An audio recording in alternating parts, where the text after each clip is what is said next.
Assalamualaikum warahmatullahi wabarakatuh. Berjumpa lagi di konten kita hari ini, Podcast Vokasi dalam Podcast bersama saya Niken Sustawijaya dari PT Cipta Sarana Cendekia. Nah, hari ini kita nggak sendiri teman-teman vokasi semuanya, kita kedatangan narasumber yang sangat luar biasa. Kita hari ini akan membahas tema yang sangat luar biasa juga, yaitu tentang review guru tamu nih, bersama dengan Mr. Alfianto Cahyono SE dari PT Cipta Sarana Cendekia. Beliau merupakan Direktur Utama dari PT Cipta Sarana Cendekia. Kita sapa dulu yuk. Halo Pak Alfi, gimana kabarnya? Alhamdulillah, sudah lama nggak nge-host podcast. Iya betul, sehat Pak?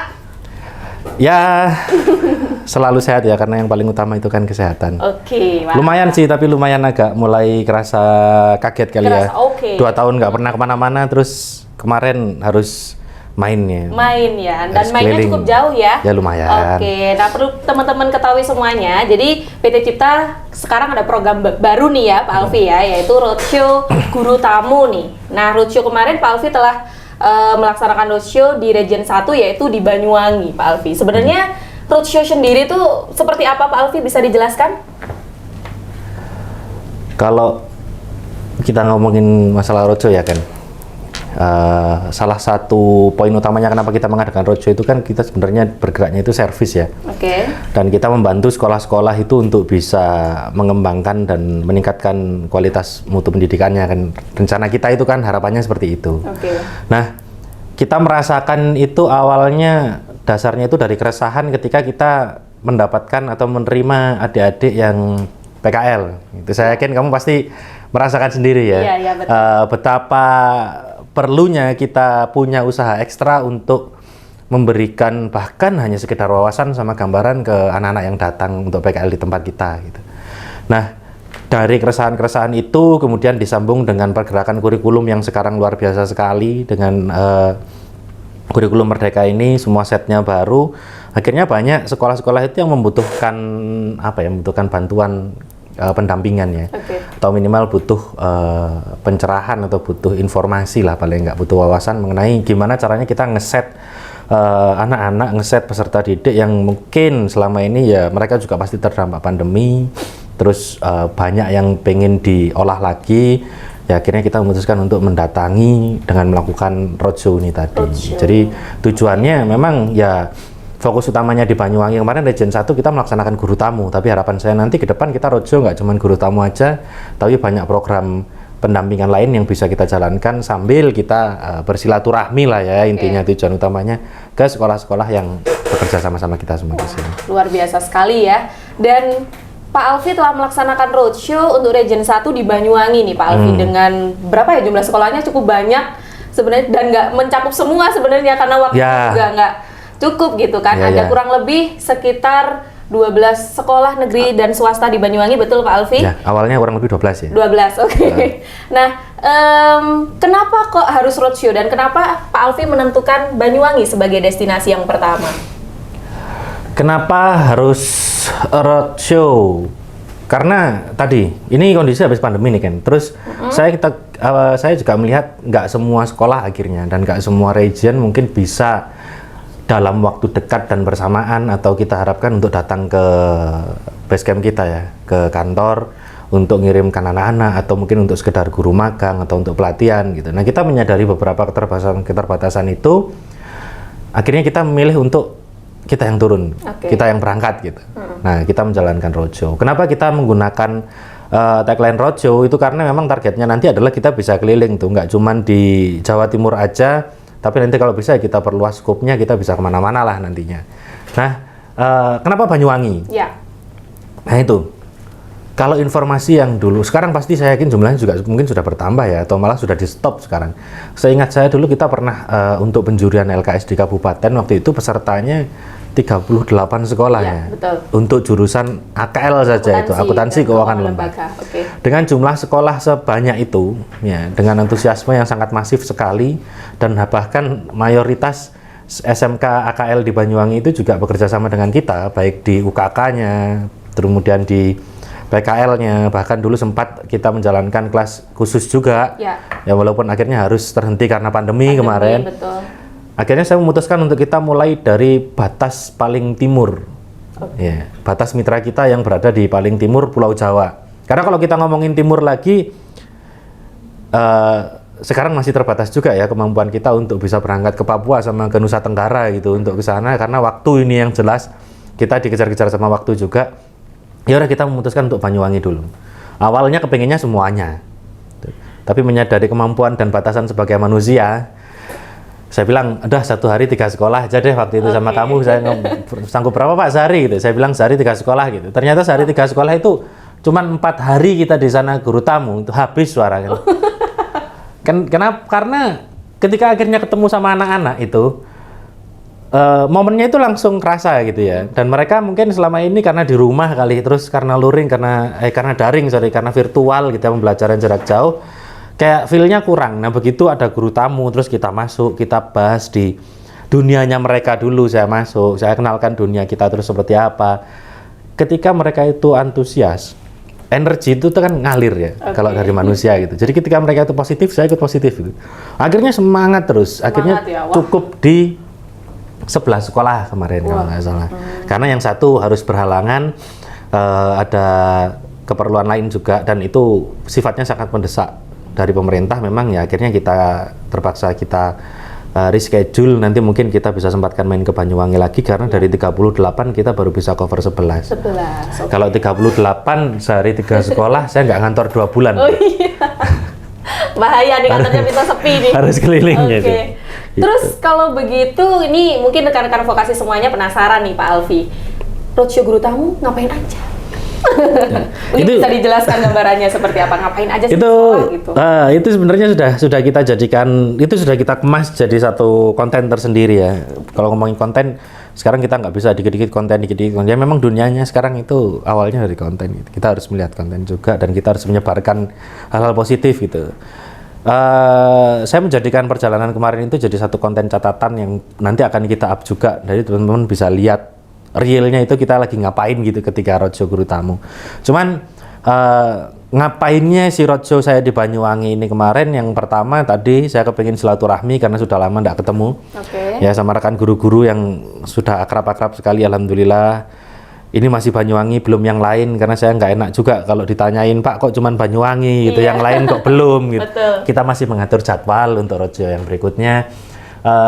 Di Banyuwangi kemarin saya lebih banyak menghabiskan waktu itu sebetulnya, kalau misi saya pribadi itu selain memberikan guru tamu, saya itu pengen mencari ini loh, kan ada yang hilang selama 2 tahun kita pandemi itu di dunia pendidikan itu, dan semua orang yang bekerja di dunia pendidikan pasti merasakan.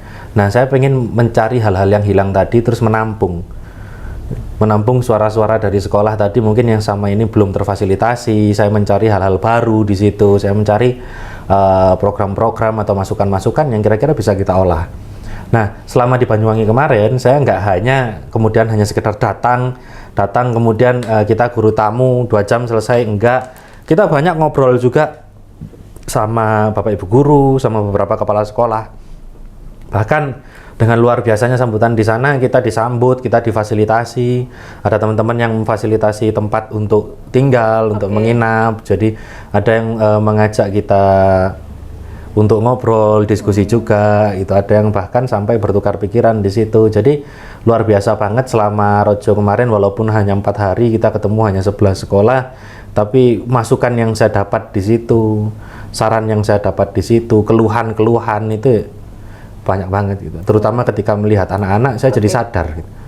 Kalau jangankan di satu negara ya, kita ngomong masalah Indonesia gitu, di satu daerah aja, katakanlah sama-sama Kabupaten Banyuwanginya, itu beda regional di sana aja, maksudnya beda kecamatan gitu katakanlah, atau beda lokasi, itu kultur udah beda sekali. Nah di situ saya akhirnya belajar bahwasanya ya nggak semua anak, nggak semua tempat itu mendapatkan porsi yang sama gitu, dan kita harus bisa menyesuaikan itu. Nah itu yang saya cari sebetulnya, feel kayak gitu yang saya buru ketika kita melakukan roadshow. Ya kita ngobrol, sharing, bahkan sempat kemarin sudah sinkronisasi sebetulnya, tapi sambil kita cocokin lagi, terus nanyain detailnya, SKKNI-nya begini, nanti RPP-nya kayak apa, RPL. Jadi ya pokoknya apapun yang mereka butuhkan, selama waktunya masih ada, kita jalan. Wah luar biasa sekali nih rekan-rekan vokasi, kegiatan roadshow guru tamu dari PT Cipta Sarana Cendekia. Nah, kemudian muncul pertanyaan-pertanyaan apa aja nih Pak Alfi ketika guru tamu? Mungkin ada yang di-spill yang sekiranya masih teringat nih sampai sekarang. Oke, karena kemarin topiknya itu sebagai topik pembuka roadshow ya. Topiknya itu kemarin kan bekerja melanjutkan wirausaha gitu. Jadi gimana caranya kita pengembangan karakter ya, pengembangan karakter supaya mereka siap bekerja melanjutkan wirausaha. Nah, ini termasuk salah satu yang apa ya, yang jadi catatan saya. Kalau nggak usah saya sebutkan pertanyaannya satu persatu, tapi saya rangkum aja kali ya, biar lebih enak. Yang akhirnya nempel sampai sekarang, ini kita sama-sama tahu. Eranya itu era yang saya sering sebut juga, saya sering belajar, eranya era VUCA itu, volatile, uncertainty ya. Kemudian eranya kompleks juga, terus eranya ambigu. Itu yang dirasakan sama anak-anak sekarang rupanya. Setelah 2 tahun dia daring, akhirnya ketika kita membahas masalah bekerja, melanjutkan wirausaha, mereka tanya, kalau saya nanti sudah memutuskan satu di antara 3 itu, kemudian ternyata hal itu tidak berjalan sesuai dengan keinginan saya, atau hal itu tidak berjalan sesuai dengan harapan saya, apa yang harus saya lakukan gitu. Kemudian kami ini kan masih muda nih Pak. Kami sering mendengar bahasa ini, bahasa repot nih kan, passion itu. Oh iya. Tuh, ngomongin masalah passion, kami ini kan masih muda. Terus orang-orang itu di luar sana banyak mungkin konten-konten yang bilang bahwa kejarlah passionmu atau gapailah passionmu di usia muda. Maka sedini mungkin kamu akan mencapai kesuksesan. Mereka mulai pusing. Mereka mulai bingung sebenarnya dengan bahasa passion, yaitu tadi yang menurut saya itu bahasa yang terglorifikasi. Jadi orang itu mengagung-agungkan segala-galanya itu pokoknya passion. Kalau nggak ketemu passion, kamu nggak akan sukses. Mereka mulai ini ternyata setelah 2 tahun mereka nggak ketemu sama dunia, sekarang mereka masuk, mereka melihat dunia, mulai bingung. Nah, ini salah satu PR juga sebetulnya buat kita di lingkungan pendidikan. Kita nggak hanya menuntut mereka, mengarahkan mereka untuk memilih, tapi kita harusnya memberikan informasi di situ. Karena pertanyaan yang paling sering keluar itu adalah, kalau saya kuliah apa? Kalau saya bekerja apa? Kalau saya mau kerja sambil kuliah, bisa atau tidak? Nah, ini akhirnya kemarin saya rangkum bahwasanya dari pertanyaan-pertanyaan itu, satu, kita harus sebetulnya punya ya. Ketika kita menentukan mana yang bekerja melanjutkan wirausaha, tidak ada pilihan yang paling baik. Tiga-tiganya baik. Dan bahkan akan lebih baik jika kita bisa menentukan atau memutuskan memilih lebih dari satu. Karena ini bukan pasangan hidup, tapi jalan hidup, kan gitu ya. Tuh, jadi kita bisa bekerja sambil melanjutkan, mau melanjutkan sambil wirausaha juga bisa. Bahkan bekerja sambil wirausaha kita juga ngelakuin gitu loh. SMK kan bisa Pak. Nah kan harusnya bisa semuanya kan kayak gitu. Nah kayak gitu. Mereka harus punya, mereka mulai belajar akhirnya bikin mind mapping, mereka belajar bikin plan B. Oke, kalau aku nggak keterima kuliah, kerjanya apa? Oke, kalau aku nggak memutuskan kerja atau aku kerja nggak keterima, aku harus ngapain dulu nih? Kalau mau wirausaha, saya harus mulainya dari mana? Gitu. Nah, jawaban-jawaban itu yang mereka butuhkan. Terus satu pertanyaan yang akhirnya nempel saya sama saya kemarin, masalah passion itu tadi. Gimana caranya kami yang masih sekolah ini? Gimana caranya kami yang masih sekolah, yang bahkan sekolah itu kita baru masuk, Pak? Iya. Ketemu sama passion kita. Saya nggak mungkin dong ngomong sama anak-anak ketika itu, kamu harus banyak baca gitu, atau kamu harus banyak nonton hal-hal yang bermanfaat gitu. Itu saya rasa bukan pendekatan yang pas ke mereka gitu. Akhirnya saya bilang, ya ini adalah momentum sebetulnya yang kalian harus lakukan itu di usia bahkan belum 20-an ya. Saya mengingatkan, kadang bahkan ada pepatah mengatakan life starts at 30 gitu. Kita baru akan memulai kehidupan kita itu sebetulnya ketika usia kita 30 tahun. Bahkan kadang-kadang kayak kamu, teman-teman di kantor ini di usia 20-an, mid 20-an bahkan 25, 26 tuh katanya anak-anak sekarang quarter life crisis, mulai bingung kita ini jati dirinya ngapain gitu. Karena masih usia belasan sampai di usia 30 nanti itu kita punya spare waktu yang cukup panjang. Saya ngasih pesan ke anak-anak gitu. Jawaban dari saya cuma 2 poin sebetulnya. Yang pertama, ya kamu harus itu tadi try everything. Kamu mau nyoba apapun, dan kamu harus bisa memisahkan mana itu passion, mana itu yang hanya sekedar minat. Kalau kita minat terhadap sesuatu, kita misalkan cari itu di smartphone gitu ya, kita nonton Instagram, nonton konten, nonton YouTube, tapi kita nggak melakukan apapun dan nggak mengembangkan apapun pada bidang itu, ya itu cuma minat. Tapi ketika kita sudah betul-betul suka pada satu bidang, misalkan kita hobi apa gitu ya, hobi itu kita tekuni, kemudian kita asah skill di situ, walaupun nggak jago-jago amat, tapi akhirnya kita lakukan terus, yaitu passion. Bahkan bisa sampai menghasilkan kan gitu. Gimana cara nemunya? Ya otomatis kita harus banyak mencari dong. Nggak boleh kita hanya memutuskan passionku ini. Ketika kita minat terhadap satu hal, ya wis berarti passionku itu. Bukan. Passion itu bisa lebih dari satu.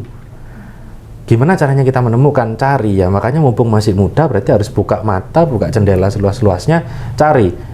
Pertanyaan adalah jangan passionku apa ya? Iya. Tapi pertanyaannya adalah hari ini sudah nyoba ini, besok nyoba apa lagi ya?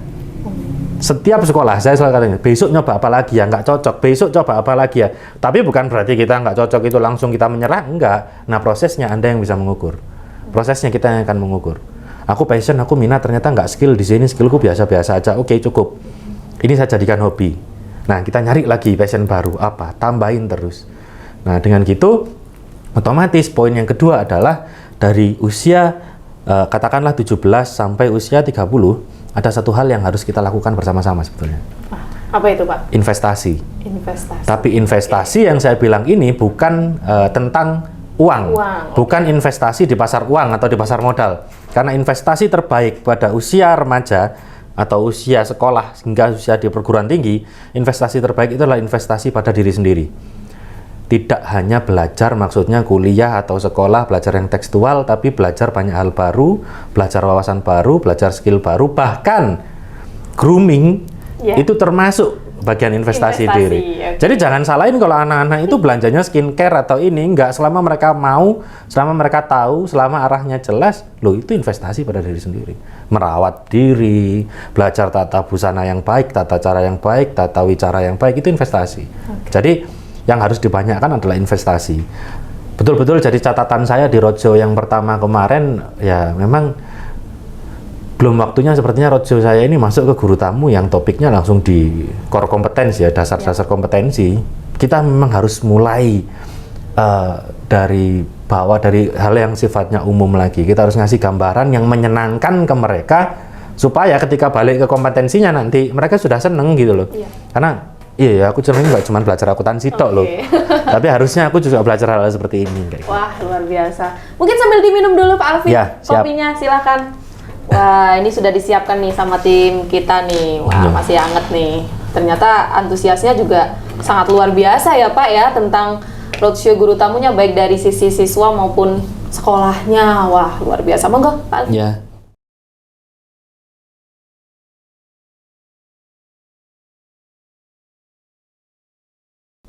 Wah, baik.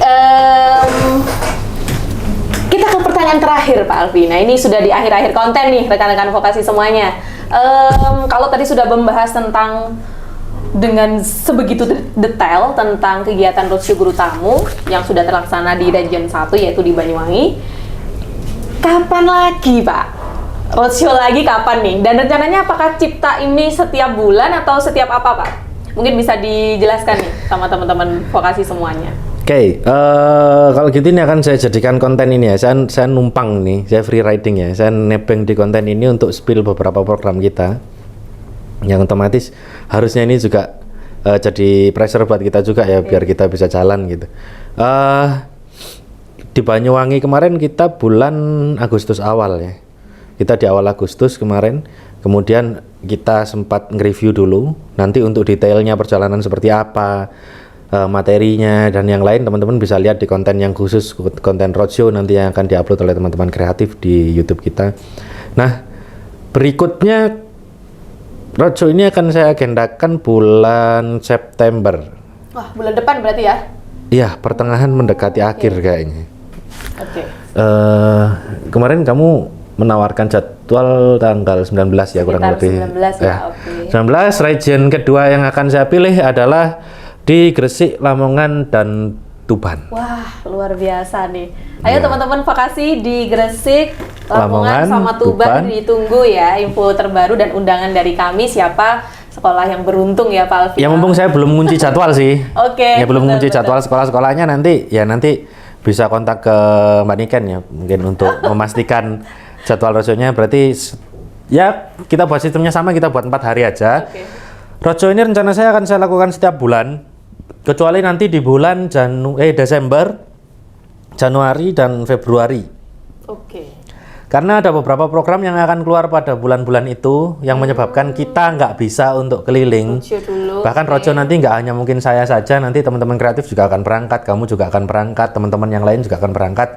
Kita bergantian lah menyapa sekolah-sekolah yang ada di Jawa Timur lah untuk terutama ya nanti di Indonesia secara.